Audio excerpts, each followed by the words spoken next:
everyone, what's happening? I'm Alicia, and we're finishing up I Played a Thing, Clockwork Knight 2. I can't tell you how much bullshit that Sega packed in for the final episode, but it's gonna be a doozy, folks, so strap in, get something cold, cause crap's about to go down. Now, the game up to this point has been going through various rooms in the house, but now, for some reason, we're going to a clock tower. Why is there a clock tower in this house, you may ask yourself? Well, anyhow, the design for these levels are really busy. There's always something moving in the background, and there are those hammers in the foreground that you can see. We're introduced to these gear locks which reverse the direction that these gears are turning in. There's not much point to them now, but you'll see the change that they make in a bit. And as soon as we see a card, we get another honeypot bear. Curse you, honeypot bears! We're not going for the card in this round.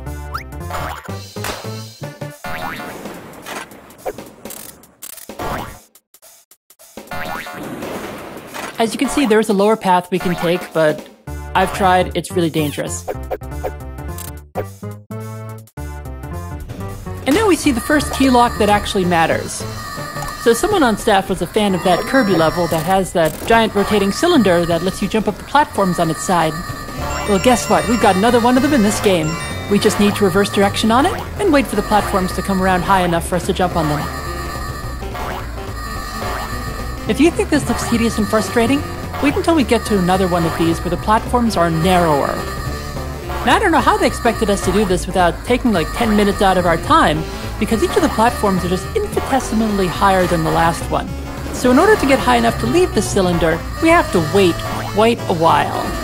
A better game design would be able to have each of the platforms be about twice as high as they are now. But I don't know, maybe it looks more aesthetically pleasing or something. So those clocks tell us we're getting high enough to jump off soon. And finally we're off. Another one of these locks that really doesn't do much for us. But now we have the swinging pit and the pendulum knives. These will knock you off and send you flying to a lower level if they hit you. We'll just wait for these enemies' own lack of self-preservation to take care of themselves for us. And if you've noticed, the honeypot bear actually throws smaller enemies at us this time.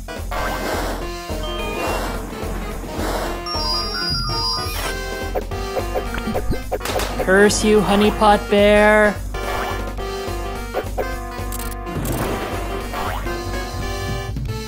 Now I've got a little bit of a jump to make here. And another rotating cylinder. And if you notice, the platforms on this cylinder are a lot narrower, because this game hates you and wants to see you die. That and probably the US rental market. There we go, just barely made it. I should mention I actually like the easier portions of Clockwork Knight. I just think that this level is particularly hideously imbalanced. And now we get to hop from one of these little platforms to the next until we get high enough that we can jump off again. And as before, the platforms are simply not high enough among themselves, so it's going to take us forever to get high enough to get off of the cylinder. While we're going up the platforms, can I just say that I like cake? You may have been wondering about the silly pink cake border on the side. I just think it's aesthetically pleasing. No real reason. Goodness, this is taking forever. Anyhow, the clocks here indicate that it's time for us to jump off. Now, after the cylinder platforms, there's always an egg, and it always gives us one gear for our life bar. Why? Because the cylinder will either kill you, or you'll live. It never takes off one health from you. So why give us one health back when we get to the end of it? This card is a pain because you actually have to be running when you bounce off that little stick in front of it. And now the platforms get narrower. And down we go. Fortunately, we're okay. We'll just use this warp box to get back up top. And we'll just continue where we came from.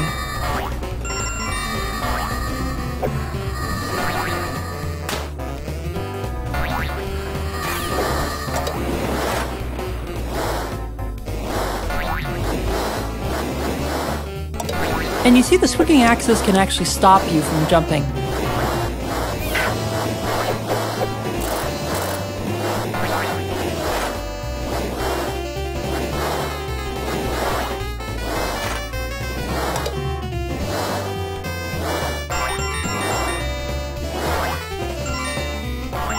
And we made it. That was a really tricky jumping section.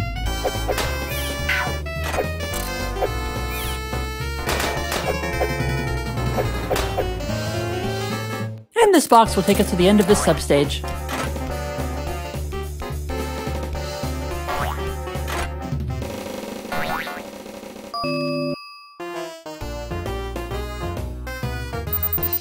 Oh well, maybe another time. And now to the next stage of this inexplicable clock tower.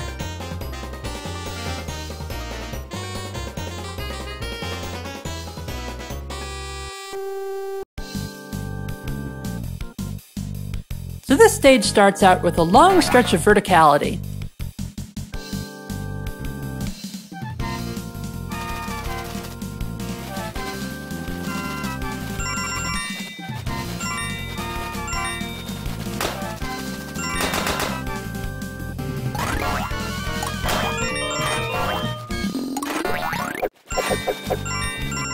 Now I can't stand these bats.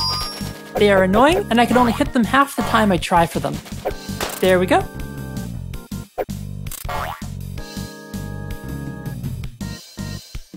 And do you remember these blue and red sentinels from the first game?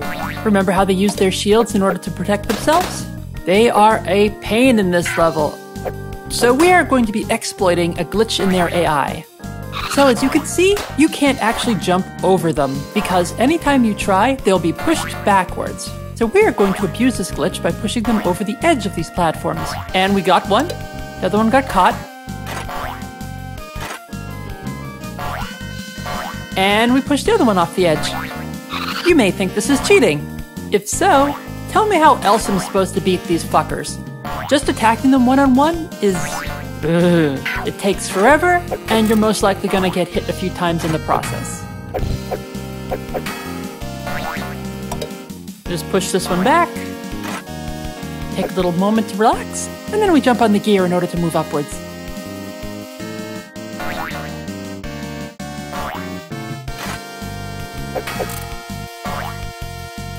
You have to jump up really fast after you hit the ground, otherwise the sentinels will hit you.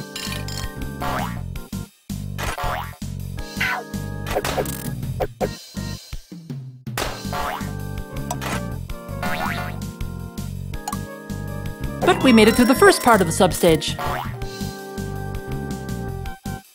And now, oh goodness, the second part of the substage. If you see in the background, there are those little rockets again. They're gonna come and shoot us. And we're on tiny little platforms again, making us much more vulnerable for enemies. It is super hard to judge whether or not you're going to hit those platforms or not.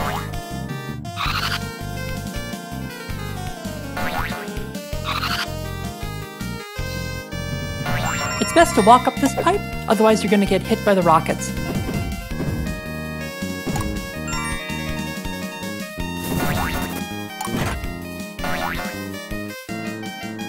Get that gear? We're going to need every one for this level. I'm not a fan of these little spokes. Jumping from one to the other is nearly pixel perfect, so it takes a few tries before you can get the rhythm down.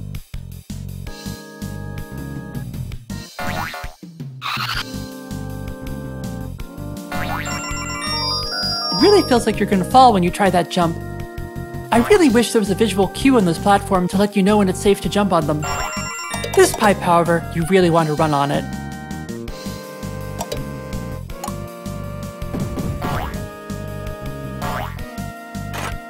And now, who knows what lies ahead? More rockets? More spike things? More sentinels? More honeypot bears?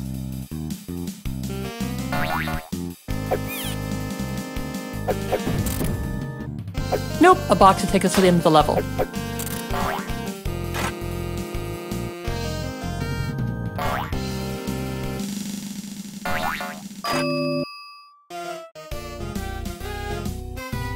But we got 2 cards. Pretty good run.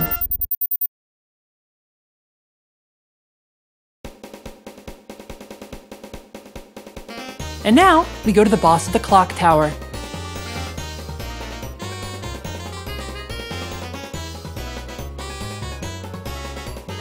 This is probably my favorite boss of this game. Starts rather ominous. There's a castle. We just take care of these enemies quick.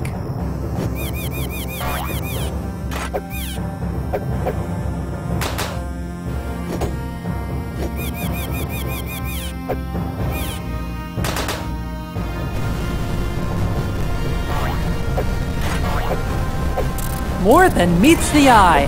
That's right, this entire castle is our final boss. Just like the end of the Castle of Cagliostro, we're having it on the hands of the clock tower. So the first thing the boss wants to do is to try to push you off. The boss, however, gives you an enemy which can be helpful in order to destroy it.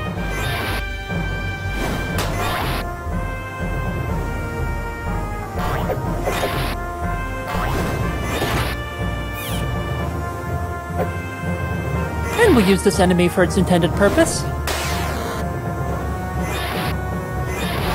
I particularly like how well animated the hands and the spine are. So you can either hit the hands or the head.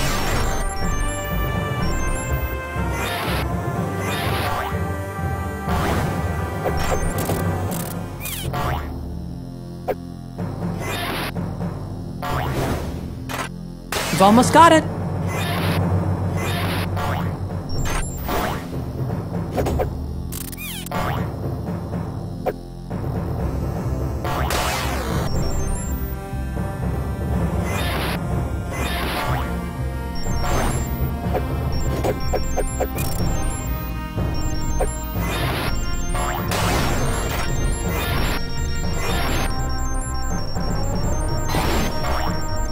Now it's punching at us. But if we hit it enough times, we can blow it up. And that's it! We have beaten all the stages of Clockwork Knight 2. All we have left is the final boss.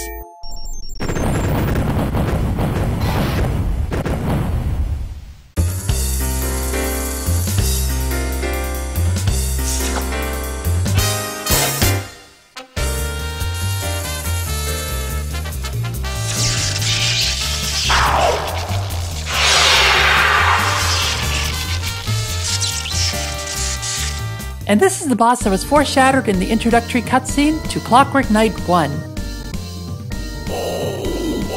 A golden yellow T-Rex thing? I have no idea what this thing's supposed to be. Anyhow, it has Pepperchow's grandfather, Sir Golach de Pepperchow, on its head, and Princess Chelsea on its tail. The whole body is vulnerable though, so we can hit it pretty much anywhere. This is not the hardest boss of the game. That was the paper from episode 2.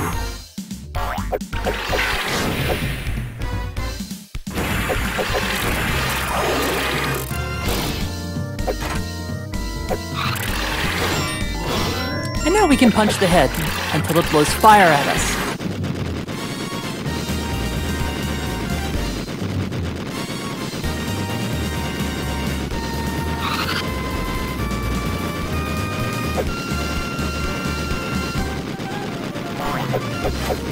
The head will keep passing over us until we hit it. Unfortunately, to hit it, we're gonna have to take damage. But that's the only way to stop it.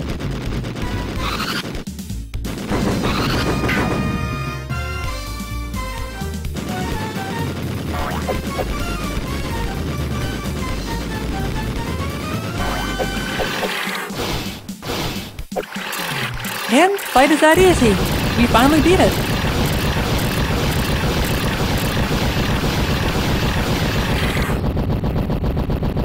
Thank you everybody for watching, and please enjoy the final 2 cutscenes of this game. Just to warn everybody, the ending gets really anime, and the final cutscene has some problematic imagery. However, it's pretty fascinating that it was included in this game, so please enjoy.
yeah, dance to the beat, time for on everybody, here we go.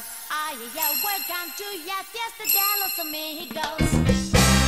Yeah, dance to the beat, time for on everybody, here we go.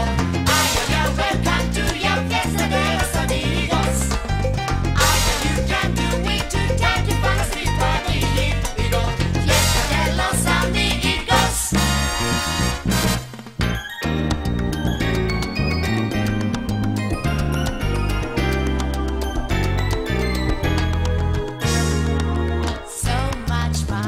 To be done, 'cause we can dance all night.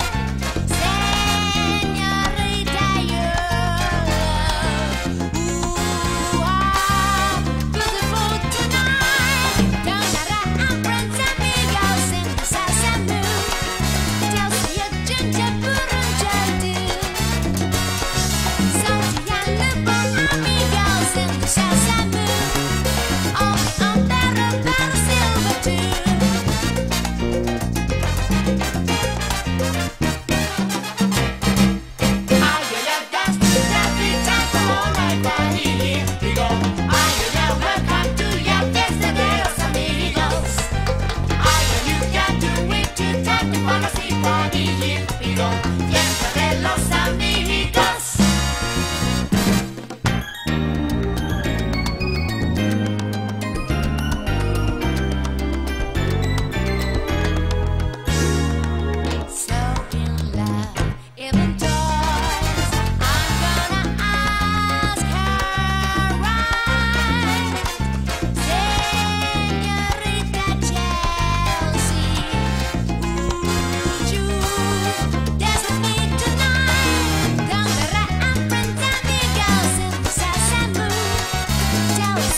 And thank you everybody for watching this Let's Play.